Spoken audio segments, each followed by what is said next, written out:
அனைவருக்கும் வணக்கம் and welcome to Aravind lights on. நான் ஸ்டேட் ஆக்டர்ஸ் அந்த வார்த்தை நிச்சயமாக நீங்கள் அண்மையில் கேட்டிருப்பீங்க. அதற்கான காரணம் என்னதுன்னா, ஜம்முவில் ஏற்பட்ட அந்த ட்ரோன் தாக்குதல். அந்த ட்ரோன் தாக்குதல் ஏற்படும் போது அந்த ட்ரோன் தாக்குதலுக்கு காரணம் ஒரு நான் ஸ்டேட் ஆக்டர்ஸ்ன்னு சொல்லிட்டு அழைப்பாங்க. வேறு யாரும் இல்லைங்க, ஒரு வகையான தீவிரவாதிகள் இல்லாட்டி அந்த நாட்டின் அரசாங்கத்துக்கு தெரியாமல் செயல்படக்கூடிய தனியார் மிலிட்ரி குரூப்ஸ்.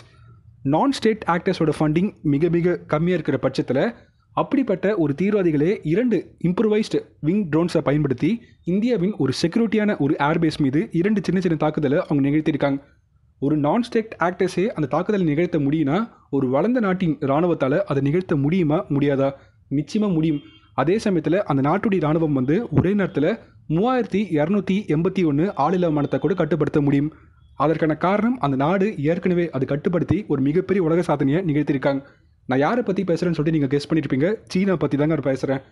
சைனீஸால் ஒரே நேரத்தில் ஆயிரக்கணக்கான ட்ரோன்ஸை கட்டுப்படுத்த முடியும்னா அந்த ட்ரோன்ஸ் மூலமாக ஒரு ஸ்பாம் ட்ரோன் அட்டாக்கை கொடுக்க முடியும். ஸ்பாம் ட்ரோன் அட்டாக்லேருந்து நம்மை பாதுகாக்கக்கூடிய ஒரு முக்கியமான project Indrajaal project. Chinese spam drone attack பண்ணுறதுக்கான வாய்ப்புகள் இருக்கான்னு கேட்டிங்கன்னா இருக்குது. அண்மையில் ஒரு முக்கியமான செய்தி பதிவாயிருக்கு. நீங்கள் எல்லாருமே படிச்சிருக்க கூட வாய்ப்புகள் இருக்குது. சைனீஸ் இந்தியாவின் எல்லைக்கு அருகாமை பல நவீனமான ஆளில்லா விமானத்தை அவங்க எடுத்துகிட்டு நிறுத்தி வச்சுருக்காங்க. அது எல்லாமே இம்ப்ரூவைஸ்டு மைக்ரோ விங் ட்ரோன்ஸ். அந்த இம்ப்ரூவைஸ்டு மைக்ரோ விங் ட்ரோன்ஸை பயன்படுத்தி சின்ன சின்ன குண்டுகள் ஆரம்பிக்கப்பட்டு கன்னிவெடிகள் மற்றும் சின்ன சின்ன மிஷின் கன்னை கூட அந்த ஆளில்லா விமானத்தில் சைனீஸ் இப்போ பொறுத்த ஆரம்பிக்கிறாங்க. இந்தியாவின் இராணுவத்துக்கு நிகராக சைனீஸ் பல முக்கியமான ஆளில்லா விமானத்தை இப்போ அங்கே எல்லையில் எடுத்துன்னு குவிக்க ஆரம்பிக்கிறாங்க. இந்த செய்திகளை பார்க்கும்போது நம்ம பேச வேண்டிய ஒரு கான்செப்ட் என்னதுன்னா, ட்ரோன் டிஃபெண்டிங் அட்டாக் தான். அதாவது ட்ரோனுக்கான அந்த எதிர் தாக்குதலை பற்றி மட்டும்தான் நம்ம பேசணும் தவிர, இந்தியர்கள் ட்ரோனை பயன்படுத்தி ஒரு தாக்குதல் பண்ண முடியுமான்னு சொல்லிட்டு தான் நிறைய பேர் பேச ஆரம்பிக்கிறாங்க. ரஸ்டம் 2 ட்ரோனில் ஆரம்பிக்கப்பட்டு MQ-9 ரீப்பர் மற்றும் ஷிஃப்ட் வகையான ட்ரோன்ஸ். ஸோ நம்மக்கிட்ட நிறைய அஃபென்சிவ் ட்ரோன் இருக்குது, அதில் எந்த மாற்று கருத்தும் இல்லை. ஆனால் இது போன்ற சின்ன சின்ன ட்ரோன்ஸை பயன்படுத்தி சீனா அந்த நாடு ஆயிரக்கணக்கான ட்ரோன்ஸ் ஒரே நேரத்தில் செலுத்தினாங்கன்னா அந்த ஸ்பாம் ட்ரோன் அட்டாக்லேருந்து இப்படி நம்மளை பாதுகாக்க முடியும். அதுதான் இப்போ எல்லாருமே பேச வேண்டிய ஒரு முக்கியமான concept. Spam drone attack Chinese பண்ண வாய்ப்பு இருக்குன்னு சொல்லிட்டு தான் போன பதிவு நம்ம பேசியிருப்போம். அதற்கான விடையை போன பதிவில் நான் சொல்லியிருப்பேன். தயவுசெய்து இந்திரஜல் ப்ராஜெக்ட்டுக்கு அந்த அப்ரூவல் கொடுங்க. ஒரு வாட்டி நீங்கள் ட்ரை பண்ணி பாருங்கள். இது நான் வைக்கிற ஒரு சின்ன ஒரு கோரிக்கை. இது எத்தனை பேர் பார்க்க வராங்கன்னு சொல்லிட்டு தெரியாது. பட் இந்திரஜல் ப்ராஜெக்டோட அந்த பவரை பற்றி நீங்கள் தெரிஞ்சுக்க விரும்புனீங்கன்னா போன பதிவு நீங்கள் போய் செக் பண்ணி பாருங்கள். இப்போதைக்கு நம்ம நாட்டுக்கு முக்கியம் அஃபென்சிவ் ட்ரோன்ஸ் இல்லவே இல்லைங்க. ஷிஃப்ட் ட்ரோன் முக்கியமாக இல்லாட்டி நம்ம நாட்டுக்கு ஒரு ஆன்டி ட்ரோன் சிஸ்டம் முக்கியமானு கேட்டிங்கன்னா ஆன்டி ட்ரோன் சிஸ்டம் தான் முக்கியம். ஏன்னா இப்போதைக்கு நம்ம நாட்டில் எந்த விதமான தாக்குதல் ஏற்படவே கூடாது. ஸோ அந்த இந்திரஜல் ப்ராஜெக்ட் அது போன்ற ப்ராஜெக்ட்டுக்கு தயவுசெய்து முக்கியத்துவம் கொடுங்க. ஒரு அப்ரூவல் கொடுத்து டெஸ்ட் பண்ணி பாருங்கள். DRDO உருவாக்கியிருக்க ஆன்டி ட்ரோன் சிஸ்டமை இன்னும் விரிவுபடுத்துங்க. இதற்கு மத்தியில் தான் இன்றைக்கி ஒரு செய்தியும் வந்திருக்கு. இஸ்ரேல் ஏரோஸ்பேஸ் இண்டஸ்ட்ரி ஒரு நியூஸ் அவங்க வெளியிட்டிருக்காங்க. சவுத் ஏஷியாவில் பெயர் குறிப்பிடாத ஒரு நாடு எங்ககிட்ட இருந்து ELI-4030 ட்ரோன் கார்ட் சிஸ்டம் என்று அழைக்கப்படும் ஒரு வகையான ஒரு முக்கியமான ஆன்டி ட்ரோன் சிஸ்டமை வாங்கியிருக்காங்க. ஆனால் இப்போதைக்கு ப்ரெசென்ட்டாக அது இந்த நாடு வாங்கியிருக்காங்கன்னு சொல்லிட்டு நாங்கள் அஃபிஷியலாக அறிவிப்பை கொடுக்க மாட்டேன்னு சொல்லிட்டு இஸ்ரேல் ஏரோஸ்பேஸ் இண்டஸ்ட்ரீஸ் திட்டவட்டமாக தெரிவிச்சிட்டாங்க. பட் பல டிஃபென்ஸ் எக்ஸ்பர்ட் என்ன சொல்கிறாங்கன்னா, இது நிச்சயமாக இந்தியன்ஸ் தான் வாங்கியிருப்பாங்க.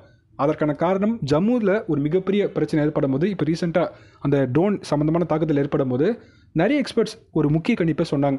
இஸ்ரேல் கிட்ட இருந்து தான் நம்ம பல முக்கியமான ஆன்டி ட்ரோன் சிஸ்டமை நம்ம வாங்க போகிறோம். ஒரு வேளை இது இந்தியர்கள் ஏற்கனவே வாங்குவதற்கான வாய்ப்புகள் கூட இருக்குது. ஏற்கனவே வாங்கியிருக்கலாம். ELI-4030 இந்த ஆன்டி ட்ரோன் சிஸ்டமோட சிறப்பம்சம் என்னதுன்னா, 4 to 6 கிலோமீட்டர் தொலைவில் அந்த ட்ரோன் வரும்போதே இதால் கண்டுபிடிக்க முடியும். அப்படி கண்டுபிடிக்கக்கூடிய அந்த ட்ரோன்ஸுக்கு இது நிறைய போலியான ஒரு சிக்னலை அனுப்ப முடியும். அந்த போலியான சிக்னலை பார்த்த உடனே அந்த ட்ரோன்ஸ் ஏதோ தன்னை கண்ட்ரோல் பண்ணக்கூடிய நபர் தான் அந்த சிக்னல் அனுப்புகிறாருன்னு சொல்லிட்டு உடனே அந்த ட்ரோன்ஸ் செலுத்தப்பட்ட இடத்துக்கே அந்த ட்ரோன்ஸ் திரும்பியும் போயிடும். இல்லாட்டி அந்த ட்ரோன்ஸை நம்ம டோட்டலாகவே நியூட்ரலைஸ் பண்ண முடியும். அதாவது அந்த ட்ரோன்ஸை நம்ம ஜாம் பண்ண முடியும். ஒரு ட்ரோன்ஸ் யூஸ்வலாக இந்த ஃப்ரீக்வன்சியில் அவங்க கம்யூனிகேட் பண்ணுவாங்கன்னா 2.4 GHz 5.4 GHz அந்த ஃப்ரீக்வன்சியில் தான் அங்கே கம்யூனிகேட் பண்ணுவாங்க. அந்த ஃப்ரீக்வன்சியை நம்ம கண்டுபிடிக்கிற பட்சத்தில் அந்த ஃப்ரீக்வன்சியோட அந்த கம்யூனிகேஷனை நம்ம துண்டிக்க முடியும். அப்படி துண்டிக்கப்பட்ட அந்த ட்ரோன்ஸ் கம்யூனிகேஷன் இல்லாமல் அந்த ட்ரோன்ஸ் பறக்காமல் கீழே விழுந்துடும். ஆனால் இங்கே என்ன ஒரு சூப்பரான ஒரு கான்செப்ட்னா, அந்த ரிட்டர்ன் டு பேஸ்ட் ட்ரோன் செலுத்தப்பட்ட இடத்துக்கே அந்த ட்ரோன்ஸை நம்ம திரும்பி அனுப்பலாம். ஒருவேளை அந்த ட்ரோன்ஸை நம்ம திரும்பி அனுப்பும் போது அந்த ட்ரோன்லேருந்து அந்த பாம் அனுப்பப்பட்ட இந்த இடத்துல கீழே விடுற பட்சத்தில் ஒரு மிகப்பெரிய தாக்குதலை அந்த கண்ட்ரோலர் ரூமுக்கே கொடுக்க முடியும். இது நிச்சயமாக ஒரு ஆன்டி ட்ரோன் சிஸ்டமோட ஒரு ஹை கிளாஸ் வெப்பனாக இருக்க போது. பிகாஸ் அவங்க இங்கேருந்து அனுப்புனாங்களோ அந்த இடத்துக்கே மறுபடியும் அந்த ட்ரோனை அனுப்புவது ரொம்பவே ஒரு ஹைடெக் டெக்னாலஜி தான். அதற்கு காரணம் அந்த நிறுவனம் எல்டா நிறுவனம் தான். ஸோ எல்டா நிறுவனம் தான் அந்த ELI-403 ட்ரோனை உருவாக்கின ஒரு முக்கியமான ஒரு நிறுவனம். அந்த டீம் தான் உருவாக்குனாங்க. இந்த கம்பெனி தான் ஏற்கனவே நம் இந்தியர்களுக்கு தேவைப்படும் ஒரு முக்கியமான ஒரு கருவியை உருவாக்கியிருக்காங்க. தேஜஸ் விமானத்தில் பயன்படுத்தக்கூடிய செல்ஃப் ப்ரொடக்டிங் ஜாமிங் பாட். தேஜஸ் விமானத்தை பற்றி நான் பேசும்போது ஒரு வார்த்தையை பயன்படுத்தியிருப்பேன். தேஜஸ் விமானத்தால் தன்னை தானே பாதுகாக்க முடியும் இந்த விதமான ஏவுகணைகள் இல்லாத பட்சத்தில் கூட. அதற்கான காரணம் இஸ்ரேலின் அந்த கருவி எல்டா உருவாக்கி கொடுத்த அந்த ELI-822 சொல்லிட்டு ஒரு கருவி ஒன்று இருக்குது. அதாவது ஏர் டு ஏர் மிசைலாக இருந்தாலும் சரி, சர்ஃபேஸ் டு ஏர் மிசைலாக இருந்தாலும் சரி, அந்த வரக்கூடிய எதிர் ஏவுகணைகளின் அந்த சீக்கிர டோட்டலாகவே ஜாம்ப் பண்ணி அதை அழிக்க முடியும். அந்த மாதிரி பண்ணும்போது தேஜஸ் விமானத்தை இந்த ஏவுகணைகள் வந்து நெருங்கவே முடியாது. அதன் காரணம் தான் தேஜஸ் விமானம் தன்னைத்தானே பாதுகாக்கக்கூடிய ஒரு சக்தி இருக்குது. அப்படிப்பட்ட ஒரு முக்கியமான கருவியை உருவாக்கின அந்த நிறுவனம் தான் இப்போ இந்த ஆன்டி-ட்ரோன் சிஸ்டமை உருவாக்கியிருக்காங்க. ஸோ நம்ம காத்திருக்கலாம் இந்தியன்ஸான நாம அதை வாங்கியிருக்கோமா இல்லையான்னு. இந்தியா அதை நிச்சயமாக வாங்குறதுக்கான வாய்ப்புகள் தான் அதிகமாக இருக்குது. பிகாஸ் அந்த எல்டன் நிறுவனத்தை கூட நம்ம பல முக்கியமான ப்ராஜெக்ட்ஸ் ஏற்கனவே நம்ம ஷேர் பண்ணியிருக்கோம். அந்த நிறுவனத்துக்கிட்ட இருந்து பல முக்கியமான ப்ராஜெக்ட்ஸை நம்ம வாங்கியிருக்கோம். லெட்ஸ் ஹோப் சவுத் ஏஷியாவில் அந்த நாடு இந்தியாவை இருக்க அதிகமான வாய்ப்புகள் இருக்குது. கூடவே நம்ம நாட்டுடைய DRDOவின் ஆன்டி-ட்ரோன் சிஸ்டமை நம்ம பல முக்கியமான இடத்துல இப்போ எடுத்துகிட்டு போய் நம்ம நிறுத்தி வைக்க ஆரம்பிச்சிட்டோம். அதே சமயத்தில் நம்ம நாட்டுடைய ஆர்மி சீஃப் ஆஃபீஸர் MM நர்வானி அவர்கள் ஒரு வார்த்தையை பதிவு பண்ணுறார். இப்போதைக்கு ப்ரெசென்ட்டாக எல்லையில் ஆளில்லா விமானத்தை பயன்படுத்தி ஒரு தாக்குதல் பண்ண எதிரிகள் முற்படும் போது அதை தடுத்து நிறுத்தக்கூடிய திறமை இந்தியாவின் ராணுவத்திடம் உள்ளதுன்னு சொல்லிட்டு அவர் பதிவு பண்ணியிருக்காரு. அதை அவர் நிச்சயமாக சும்மா சொல்லியிருக்க மாட்டார். அதற்கான ஆயுதங்கள் நம்மக்கிட்ட இருக்கிறதுக்கான வாய்ப்புகள் அதிகமாக இருக்குது. அடுத்த செய்தி, DTESPA அழைக்கப்படும் ஒரு முக்கிய செயற்கைக்கோள் நிறுவனம் வந்து பல சேட்டலைட் ஃபோட்டோஸ் அவங்க எடுத்திருக்காங்க. கராச்சி துறைமுகத்தை பேஸ் பண்ணி அவங்க எடுக்கும்போது ஒரு வார்த்தையை பதிவு பண்ணியிருக்காங்க. அந்த துறைமுகத்தில் பாகிஸ்தான் பல சீக்கிரட்டான, அதாவது ரகசியமான பல சம்மரின் கன்ஸ்ட்ரக்ஷன் சைட்டை அங்கே உருவாக்குறாங்க. ஏற்கனவே டைப் 039A யுவான் கிளாஸ் சம்மரின்ஸை வந்து பாகிஸ்தான் மற்றும் சீனா அந்த 2 நாடுகளும் ஜாயிண்ட்டாக அங்கே உருவாக்க போகிறதா ஒரு முக்கிய அறிவிப்பை கொடுத்துருப்பாங்க. 4 சம்மரின்ஸ் சீனா அந்த நாட்டில் உருவாக்க போகிறாங்க. மீதி 4 சம்மரின்ஸை பாகிஸ்தானில் தான் உருவாக்க போகிறாங்க. இப்போது இந்த சேட்டலைட் ஃபோட்டோஸை பார்க்கும்போது பாகிஸ்தான் வந்து ஒரு நார்மல் கன்வென்ஷன் சம்மரினை உருவாக்கவே இல்லைன்னு சொல்லிட்டு நிறைய நேவி இன்டெலிஜென்ஸ் ஆஃபீஸர் இப்போ தெரிவிக்கிறாங்க. ஸோ ஓப்பன் சோர்ஸ் இன்டெலிஜென்ஸ்லேருந்து இந்த சேட்டலைட் ஃபோட்டோஸை பார்த்த பிறகு அவங்க என்ன கருத்தை பதிவு பண்ணுறாங்கன்னா, Pakistan is something create a new kind of சம்மரின். அதாவது புதிய வகையான ஒரு நீர்மூழ்கி கப்பலை பாகிஸ்தான் உருவாக்குறாங்க. இந்த சம்மரின் பார்க்க எக்ஸாக்டாக ஒரு மிட்கேட் சம்மரின் மாதிரி இருக்குது. அதாவது மிட்கேட் சம்மரின்கான அர்த்தம் என்னதுன்னா, அந்த சம்மரினை வெறும் 1 to 2 நபர்கள் மட்டும்தான் அந்த சம்மரினை ஆப்ரேட் பண்ண முடியும். இந்த மிட்கேட் போன்ற சம்மரினை பயன்படுத்தி தான் ஜப்பான் அரசாங்கம் வந்து 2ஆம் உலகப் போரில் அமெரிக்கா அந்த நாடு மீது பேர்ல் ஹார்பரில் ஒரு மிகப்பெரிய தாக்குதலை பண்ணாங்க. ஸோ இப்போ மறுபடியும் பாகிஸ்தான் வந்து ஏற்கனவே இட்டாலி கிட்டே இருந்து 2 மிட்கேட் சம்மரினை காஸ்மோஸ் என்று அழைக்கப்படும் ஒரு மேனுஃபேக்சர் கிட்டே இருந்து அங்கே வாங்கியிருக்காங்க. இப்போது அந்த காஸ்மோஸோட மேனுஃபேக்சரோட அந்த மிட்கேட் சம்மரின் மாதிரி இது பார்க்கறதுக்கு இல்லை. இந்த புகைப்படத்தை இன்னும் உன்னிப்பாக கவனிக்கும் போது ஒரு விஷயத்தை நிறைய எக்ஸ்பர்ட்ஸ் சொல்ல ஆரம்பிக்கிறாங்க. அது என்னதுன்னா, இந்த மிட்கேட் சம்மரினில் ஒரு அட்வான்ஸ்டு வெர்ஷன் ஆஃப் வெப்பன் அவங்க பயன்படுத்தியிருக்காங்க. அதாவது ஒரு காம்பேக்ட் மிட்கேட் சம்மரினை அவங்க உருவாக்கியிருக்காங்க. 2 ஹெவி டார்பிடோஸை நீங்கள் இந்த மிட்கேட் சம்மரினில் பார்க்க முடியும். இது முழுக்க முழுக்க பாகிஸ்தான் நாட்டுடைய ஸ்பெஷல் ஃபோர்ஸ் பயன்படுத்தக்கூடிய ஒரு நீர்மூழ்கி கப்பலாக பார்க்கப்படுது. இதை நிச்சயமாக இந்தியாவில் கவுண்டர் பண்ண முடியுமான்னு கேட்டிங்கன்னா, இந்த மிட்கேட் சம்மரினோட ஆழம் வந்து மேக்ஸிமமாக 100 to 200 மீட்டர் மட்டும்தான். அதை தாண்டி பாகிஸ்தான் கிட்ட ஏர் இண்டிபெண்டன்ட் ப்ரொபல்ஷன் டிவைஸ் போன்ற இந்த ஒரு கருவிகளும் இல்லை. இதை கவுண்டர் பண்ணுற ஒரு டெக்னாலஜி இந்தியா கிட்ட ஏற்கனவே இருக்குது. பிகாஸ் ஸ்கிம்மிங் போன்ற பல முக்கியமான ஏவுகணைகள் நம்மக்கிட்ட இருக்குது.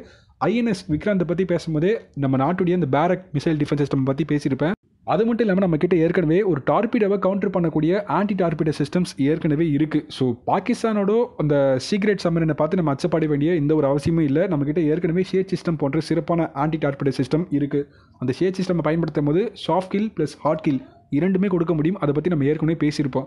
ஓகே, அடுத்த செய்தி, சைனீஸ் வந்து இப்போ நிறைய கன்ஸ்ட்ரக்ஷன் சைட்ஸை உருவாக்கினிருக்காங்க. இது எல்லாமே ஒரு குழிகளாக பார்க்கப்படுது. பட் இந்த குழிகளை சைனீஸ் வந்து தொடர்ச்சியாக உருவாக்கின பிறகு அங்கே மூட ஆரம்பிக்கிறாங்க. 119 இடத்துல சைனீஸ் வந்து நியூக்ளியர் சிலாஸ் என்று அழைக்கப்படும் நியூக்ளியர் வாரடுக்கு தேவைப்படும் அந்த ஸ்டோரேஜ் கெப்பாசிட்டிக்காக தான் சைனீஸ் இது போன்ற குழிகளை உருவாக்குறாங்க. சைனீஸ் ஒன்ஸ் அந்த குழிகள் அந்த கன்ஸ்ட்ரக்ஷன் சைட்டை உருவாக்கின பிறகு ஒரு மிகப்பெரிய ஒரு ஷீட் மாதிரி பயன்படுத்தி அங்கே கவர் பண்ணிடுறாங்க. அதற்கான ஒரு சேட்டலைட் இமேஜ் தான் நீங்கள் பார்க்குறீங்க. ஸோ பிளானட் லேப் என்று அழைக்கப்படும் செயற்கைக்கோள் நிறுவனம் இந்த புகைப்படத்தை எடுத்த பின்னர் ஒரு வார்த்தையை பதிவு பண்ணுறாங்க. சைனீஸ் கிட்ட 250 to 350 வாரட் இருக்கிற பட்சத்தில் குறிப்பாக அந்த DF-41 சீரீஸ்க்கு தேவைப்படும் பல முக்கியமான வாரட்டில் பொருத்தக்கூடிய அந்த நியூக்ளியர் சம்மந்தமான கேப்பபிள் அந்த வெடிப்பொருட்களுக்காக தான் இத்தனை கன்ஸ்ட்ரக்ஷன் சைட்டை சைனீஸ் உருவாக்குறாங்க. இதை உருவாக்க இன்னொரு காரணம் செகண்ட் நியூக்ளியர் ஸ்ட்ரைக் கெப்பாசிட்டி. ஒருவேளை சீனாவின் அந்த ICBM மீது அமெரிக்கா போன்ற வளர்ந்த நாடுகள் ஒரு மிகப்பெரிய தாக்குதல் பண்ணுற பட்சத்தில் சீனா அந்த ICBMக்கு தேவைப்படும் மற்ற வாரடை ஏதாவது மற்ற நாடுகளுக்கு தெரியாத ஒரு இடத்துல அங்கே ஸ்டோர் பண்ணி வைக்கணும். அதன் அடிப்படையில் தான் இப்போ இந்த 119 கன்ஸ்ட்ரக்ஷன் சைட்டில் சைனீஸ் இதை ஸ்டோர் பண்ணி வைக்க ஆரம்பிக்கிறாங்க. இது எல்லாமே யுவான் என்று அழைக்கப்படும் கான்சு அந்த மாகாணத்தில் தான் சைனீஸ் இதை பண்ணியிருக்காங்க. ஓகே, அடுத்த செய்தி, ரஷ்யன்ஸ் வந்து சுகாய் 30 MKIக்கு தேவைப்படும் ஒரு முக்கியமான பிவிஆர் மிசைலை இப்போ இந்தியாவுக்கு கொடுத்துருக்காங்க, பியாண்ட் விஷுவல் ரேஞ்ச் மிசைல். ஆனால் ரஷ்யன்ஸ் கொடுத்த இந்த மிசைல் வந்து ஒரு upgraded version of missile. Chinese கிட்ட கொடுக்கல, நம்ம கிட்ட மட்டும் தான் கொடுத்தாங்க. சுகாய் 30 MKI அந்த பதிவு பார்த்தவங்களுக்கு இப்போ நான் சொல்ல போகிற இந்த செய்தியை நீங்கள் புரிஞ்சிருப்பீங்க. R77 அந்த சீரீஸில் தான் பிவிஆர் மிசைல் வந்து ரஷ்யன்ஸ் உருவாக்குனாங்க. R77ஓட ஓல்டு வெர்ஷன் வந்து வெறும் 80 கிலோமீட்டர் மட்டும்தான். ஆனால் இப்போ நியூ வெர்ஷன் 110 கிலோமீட்டர், ஒரு புதிய பியாண்ட் விஷுவல் ரேஞ்ச் மிசைல், புதிய seekers, infrared image harming seekers plus radar harming signals, பல புதிய சீக்கர்ஸ் மற்றும் அந்த ரேஞ்ச் 110 கிலோமீட்டர் எக்ஸ்டெண்ட் பண்ணியிருக்காங்க. இது இன்னொரு ஆஸ்திர யுகனியாக பார்க்கப்படுது. இது சுகாய் 30 MKIக்கு இன்னும் ஒரு மிகப்பெரிய பலத்தை கொடுக்க போகுது. So thanks to Russia. So இன்றைக்கி நம்ம வீடியோ வென் பண்ணிக்கலாம். குறிப்பாக ஒரு நபர் வந்து 2035 2050 வருங்காலம் சம்மந்தமான ஆயுதங்களை பற்றி பேச சொல்லி கேட்டிருப்பாரு. ஆக்சுவலாக நான் பேசின அத்தனை டாப்பிக்குமே நீங்கள் கனெக்ட் பண்ணி பார்த்தாலே வருங்காலத்தில் இந்தியர்கள் பயன்படுத்தக்கூடிய ஆயுதங்கள் பற்றி நம்ம பேசியிருப்போம். இருந்தாலும் ஓகே, ஆஸ்திரா MK2 பேஸ் பண்ணி ஒரு கண்டென்ட் இருக்குது. ஸோ அதை நான் கூடிய விரைவில் நான் போஸ்ட் பண்ணுறேன். ஆஸ்திரா MK2க்கும் இங்கிலாந்துக்கும் ஒரு சின்ன சம்மந்தம் இருக்குது. ரொம்பவே ஒரு முக்கியமான பதிவாக அது பார்க்கப்படுது. ஒரு சின்ன சாரி உங்கள் எல்லாருக்கிட்டையுமே, என்னால் ரெகுலராக வீடியோ போஸ்ட் பண்ண முடியல. போன வாரம் health issues. I am not full time YouTuber, but எனக்கு யூடியூப் ஃபுல் டைமாக பார்க்கணுன்னு ஒரு மிகப்பெரிய கனவு. அதை தாண்டி I want to become a defence analyst. So பார்க்கலாம், எல்லாமே நல்லதாக நடந்துச்சுன்னா நடக்கும். அப்படி தான் நம்ம பாசிட்டிவ் நினைக்கணும். Signing off channel. நன்றி, ஜெய் ஹிந்த்.